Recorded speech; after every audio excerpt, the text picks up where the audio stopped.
Hello students, today we are going to start our class 12 topics and our first topic is national income and related aggregates, and we start this unit by selecting chapter first, circular flow of income. So let's begin this chapter, circular flow of income. Before beginning, please like, share and subscribe our channel and press the bell icon. Okay, so the introduction of this circular flow of income says what? As we know that our economy is an economic system which is a monetary system, so we know that unlimited and recurring wants of human beings have made the production process to come and continue in this process. Different factors of production like labor, land, capital and enterprises are combined together for production of goods and services so that we can consume them and generate some income in the economy. Firms produce goods and services with collective efforts of factor of production supplied by the household sector. This means that firms are engaged and working together with all the factor of productions like land, labor, capital and enterprises. As you all know, when a new business is set up, there is a place called land where all the activity goes on. Similarly, the activity was going on by laborers.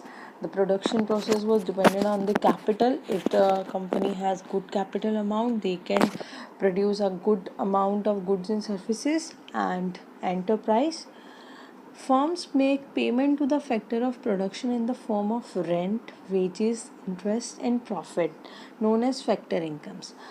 Now we will discuss what our factor incomes are. As we pay rent for land, wages to laborers, interest on capitals and entrepreneur by profit, enterprise by profit, we know that there is some kind of income generated by all of them, and all that kind of incomes are known as factor incomes. The household sector spends this money on the purchase of goods and services to produce goods by the firms. जो हमारे house hold sectors हैं economy में, वो जो money है वो जो expand कर रहे हैं वो किस पे एक्सपेंस कर रहे हैं? वो कंजम्पशन के लिए एक्सपेंस कर रहे हैं for the purchase of goods and services, जो कि कौन बना रहा है? फर्म्स बना रही हैं. Thus income flows first from the firms to the household in the form of factor payments. पहले फर्म्स के अंदर हम देखते हैं कि हमारे फैमिली में हमारे जो पेरेंट्स हैं, फादर हैं, वो कहीं पे अगर जॉब कर रहे हैं तो उन्हें जो अमाउंट मिल रहा है इनकम का, वो उनके लिए फैक्टर इनकम है. Thus income flows first from firms to household. Firm से हाउस होल्ड तक वो जब इनकम हमारे पास आती है तो उस इनकम को हम कौन सी इनकम कहते हैं? Factor income. जो कि किस फॉर्म में होती है? फैक्टर पेमेंट की फॉर्म में. And from household to firm in the form of consumption expenditure. Obviously household होंगे, हाउस होल्ड एक्सपेंस करेंगे, तो हाउस होल्ड जब एक्सपेंस करेंगे, अपना खर्चा करेंगे, तो उस खर्चे को तो कंजम्पशन एक्सपेंडिचर ही कहेंगे. Such a flow of money is known as circular flow of money. So ये हमने एक इंट्रो के साथ पढ़ा. पहले हमने ये समझा कि हमारी इकोनॉमी में प्रोडक्शन और कंजम्पशन तो होती है, लेकिन production of goods and services किन के थ्रू होती है? हमारे 4 फैक्टर्स ऑफ प्रोडक्शन के थ्रू. और वो जो 4 फैक्टर्स ऑफ प्रोडक्शन है हमारे, वो फैक्टर इनकम जनरेट्स करते हैं. फर्म से हाउस होल्ड के पास जो इनकम जाती है वो फैक्टर इनकम जाती है इन the form of factor payments. And house hold से जो फर्म्स तक इनकम जाती है वो इन the form of consumption expenditure जाती है. और इसी फ्लो को हम सर्कुलर फ्लो ऑफ इनकम कहते हैं. यानी इकोनॉमी में पैसा आता भी है और पैसा जाता भी है. Now let us briefly discuss what is the meaning of circular flow of income. Circular flow of income refers to the cycle of generation of income in the production process, its distribution among the factor of production, and finally its circulation from the household to the firm in the form of factor payments and in the form of consumption expenditure and on goods and services produced by them. Let's now study about the phases of circular flow of income. There are three different phases, that is generation, distribution and disposition in circular flow of income. The first process is generation phase. In this phase, firms produce goods and services with the help of factor services. These factor services were basically our factor of productions. In the second phase, distribution phase, this phase involves the flow of factor incomes. Obviously हम कोई factor service ले रहे हैं किसी से, तो उसके behalf पे हमें उसे कुछ इनकम देनी होगी, कुछ अमाउंट पे करना होगा. तो वो कौन सा अमाउंट होगा? वो फैक्टर इनकम होगा. लाइक अगर हम किसी की लैंड को ऑक्यूपाई कर रहे हैं तो हमें उसके लिए रेंट देना होगा. अगर हम किसी लेबर को हायर कर रहे हैं तो उसके लिए हमें वेजेस देने होंगे. ऐसे हमने किसी से कैपिटल लिया है, बैंक से कैपिटल लोन लिया है, तो हमें उस पर इंटरेस्ट पे करना होगा, etcetera. And from the firms to the household. The third phase is disposition phase. In this phase, the income received by factor of production is spent on the goods and services produced by the firms. ये वो phase है जहाँ पे जो income receive करी गई है factor of production के थ्रू, उसको हम गुड्स एंड सर्विस की प्रोडक्शन के लिए यूज़ करते हैं. हम कौन? Firms. Let us now study this with the help of this diagram. First of all, there is a generation of income in the firms. After that, the income is generated in the firms. The firm will pay the factor service to the production sector. After that, those generated income goes to the income phase, and that distribution of income depends on the factor incomes, and after that those factor incomes goes to the household sector in the form of expenditure phase. And after the expenditure phase is done, the whole money was back again into the production process. So this cycle will goes on repeatedly. Let us now study about the stock and flow. The concepts of stock and flow are very fluently in macroeconomics used. And what is a stock is stock variable refers to that variables which is measured at a particular point of time. For example, stock of goods in the godown as on 31st January 2015. It means stock variables are not time dimensional. Some more examples were national wealth, national capital, money supply. So हम ये कह सकते हैं कि अगर हम stock को समझने की यहाँ बात कर रहे हैं तो स्टॉक क्या है हमारा? स्टॉक एक स्टैटिक कंसेप्ट है जो कि किसी भी टाइप की टाइम बाउंडेशन को अपने अंडर नहीं रखता है. अगर हम बात करें तो total number of cars produce in Delhi, और branded cars, Maruti cars produce in Delhi, और money supply in the economy, हम इसको इनके एग्जाम्पल कह सकते हैं. वहीं अगर हम फ्लो की बात करें तो फ्लो क्या है? What is flow? Flow variable refers to that variable which is measured over a period of time. For example, production of goods during the month of January 2015, that is, it is measured over a period of time. Birth rate in 2014, income in the year 2014. The period of time could be a day, a week, a year, etc. It means flow variables are time dimensional as they are measured for a period of time. We can also say that flow variables are dynamic concepts. It has a time dimension as its magnitude can be measured over a particular period of time. Let us now study about the types of circular flow. So there are two types of circular flow in an economy. First is a real flow and second is a money flow.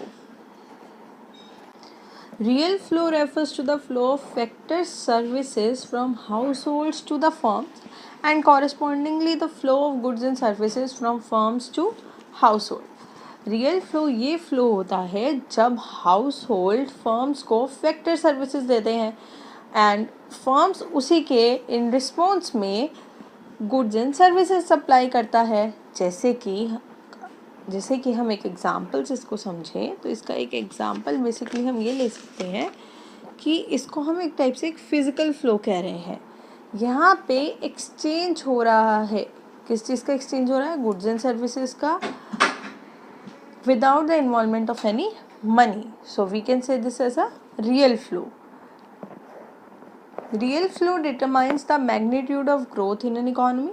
For example, when more factor services are offered to the firm, then the volume of production is more. That is कि जब factor services economy में ज़्यादा होंगी तो firms भी ज़्यादा production करेंगी और it speed ups the process of economic growth, जो कि इकोनॉमिक ग्रोथ को भी लेड करेगा। वहीं अगर हम मनी फ्लो की बात करें तो मनी फ्लो क्या है? Money flow refers to the flow of factor payments from firms to the household for their factor services and correspondingly flow of consumption expenditure from household to firm for purchase of goods and services produce by the firms. तो हम यहाँ पे ये कह सकते हैं कि जब हाउस होल्ड फर्म्स को कंजम्पशन एक्सपेंडिचर देता है, कुछ गुड्स को कंज्यूम करने के लिए जो एक्सपेंस करता है, उसके रिस्पॉन्स में फर्म्स हाउस होल्ड्स को कुछ फैक्टर पेमेंट्स देती हैं, जैसे रेंट हो गए, वेजेस हो गए, इंटरेस्ट हो गए, प्रॉफिट हो गए। तो इसे हम यहाँ पे मनी फ्लो कहते हैं। और बेसिकली मनी फ्लो का मतलब ही क्या है? Where there is a generation of money in the economy, generation of monetary activity.